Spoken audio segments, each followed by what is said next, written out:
It is the second full day of the federal election campaign, and one story is dominating the day. The Globe and Mail broke the story this morning that CSIS alleges India organized support for Poilievre's 2022 Conservative leadership bid. Not only that, but CSIS did not share this information with Poilievre because he, quote, does not have the necessary security clearance to access secret documents and receive classified briefings on foreign interference activities in Canada. He is the only federal party leader who doesn't have that security clearance, and he doubled down on this yesterday when reporters asked him about it, saying he has no intention to seek security clearance with the Liberals in power because he doesn't trust that they won't gag him.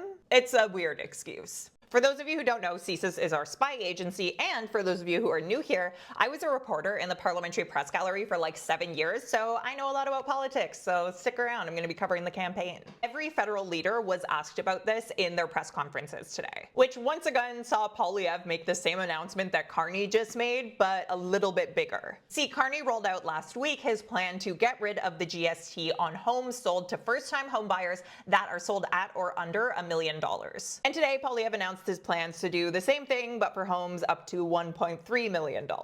Again, I love choice. Carney's announcement today was a plan to, quote, rebuild, reinvest, and rearm the military, which includes filling the armed forces shortage of 14,500 members, expanding the Navy's capability with new submarines and icebreakers in the north. Poilievre also announced a plan to get more icebreakers in the north, and speeding up investment to defend our armed forces. Despite the announcements today, though, there was really one story, as I mentioned, on everyone's mind. So Poilievre was asked about this security clearance, India meddling in the leadership race issue. And Poilievre said that the story, first of all, was put out by the Liberals, which there is no evidence to support. And he also highlighted that in the story itself, it says there wasn't evidence that Poilievre and his inner circle were aware of this meddling. And he said, quote, let's be honest, I won the leadership fair and square. Even my political competitors have publicly testified under oath that that was the case. He then pivoted to attacking Mark Carney, trying to draw some very tenuous link between Mark Carney and China because of the company that Carney was the chair of. Poilievre got increasingly worked up as he was doing this deflection, and he ultimately accused Carney of being, quote, the most unscrutinized leader our country has ever had, and he's by far the most conflicted. I think we're gonna need a little evidence if you're gonna be saying all that, okay, pal? And before I move on from Poilievre's response, I need you to see this sign. What does that read like to you? Axe the sales. Tax on homes. Great job, everyone. Anyways, Mark Carney was also asked about this huge story that was dominating the day. And he said, quote, I find it beyond baffling, I find it downright irresponsible that the leader of the opposition refuses to obtain his security clearance. At this point in our history, when we face the greatest threats that we've faced in generations, he has to answer for that. Jagmeet Singh also came out pretty strong about this story. He was asked about this during the Q&A portion of his availability today, in which he focused on the fact that this woman who he was speaking to had her rent taken over, her apartment taken over by a corporate landlord. That was as part of a broader sort of point he was making about the financialization of the housing market and the fact that people are treating houses like a financial asset, like an investment, instead of as a human right. People and corporations, I should say. But on the India interference in the conservative leadership story, Singh said, quote, if you care about the country, if you care about democracy, you would get security clearance.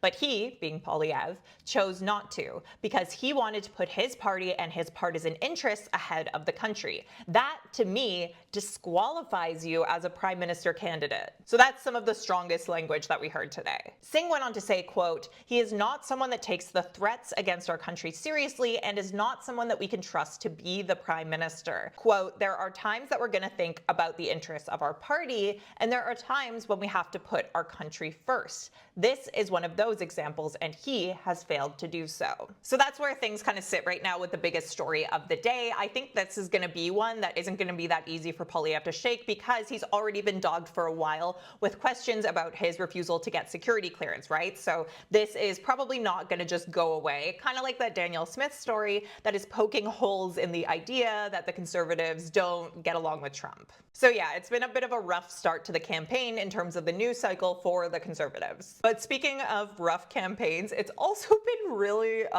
not good for the NDP in the polls. I was watching CBC yesterday and they were talking about how, according to their poll aggregation, if the election was held in the moment that I was watching based on the polls that existed at that point in time, the NDP would only get 6 seats. That is wild. That's like a huge wipeout of their party. Singh was asked about this, including whether there's a danger to not acknowledging his party's unpopularity right now. And his response was to say, people need us. They need New Democrats. We're the ones in it for you, your family, working people, for middle-class families. That's us. But there was also a moment at the beginning of his availability today that kind of felt symbolic of how the campaign is going so far. And before I show this to you, like, the woman in it, totally fine. Like, nothing terrible happened. And grocery. Help!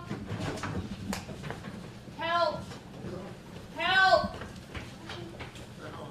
I'm stuck here. I don't know. Okay. So yeah.